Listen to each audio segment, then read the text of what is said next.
Today, Policy Exchange released our report Too Much to Lose, which takes a look at the older workers in the UK.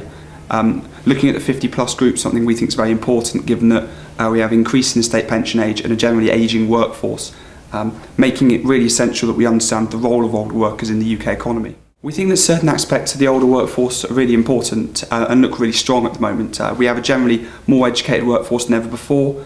We have fewer instances of health problems and generally people working in manual professions less often. That provides a lot of opportunities. We can look to utilise the older workforce to later in life than we would have done for previous generations. At the same time as that, there are quite a lot of problems. We see older workers who, when they find themselves out of work, have a lot of trouble getting back into work. Compared to younger workers who don't really see many long-term effects to their wages, older workers have significant decreases in their future wages as a result of significant periods of time unemployed. This means that as an older worker is looking to continue their career, there are a lot more barriers facing them should they at some point find themselves out of work.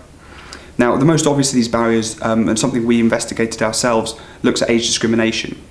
Now, age discrimination is clearly a massive issue for older workers. We found that the number of responses that a younger worker got far outstripped that of older workers and demonstrated there's some real barriers to work for a lot of older workers. Because of this, it's quite clear that the need for support for older workers should come through the back to work support that we see through services like Job Centre Plus and the Work Programme.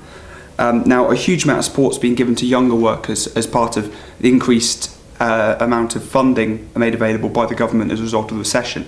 Now, this is all very valuable to the people who receive it, but when we see older workers having a lot more significant problems as they try and get back to work, we are concerned that older workers are somehow being overlooked and that actually this very important part of the UK's now relatively older workforce has been ignored.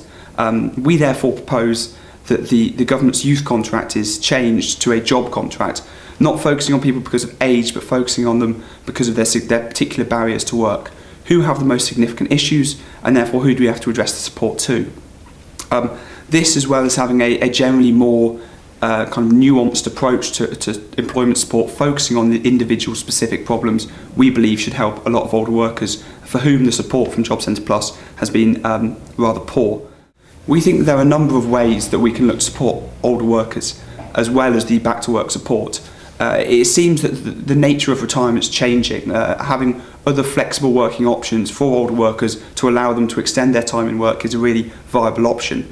On top of that, we would like to see more general government support or at least discussion over the nature of the older workforce and the way that's changed over recent years. We think is essential going forward, and that a failure to recognise the importance of older workers and to support older workers would be something we would deeply regret in the future.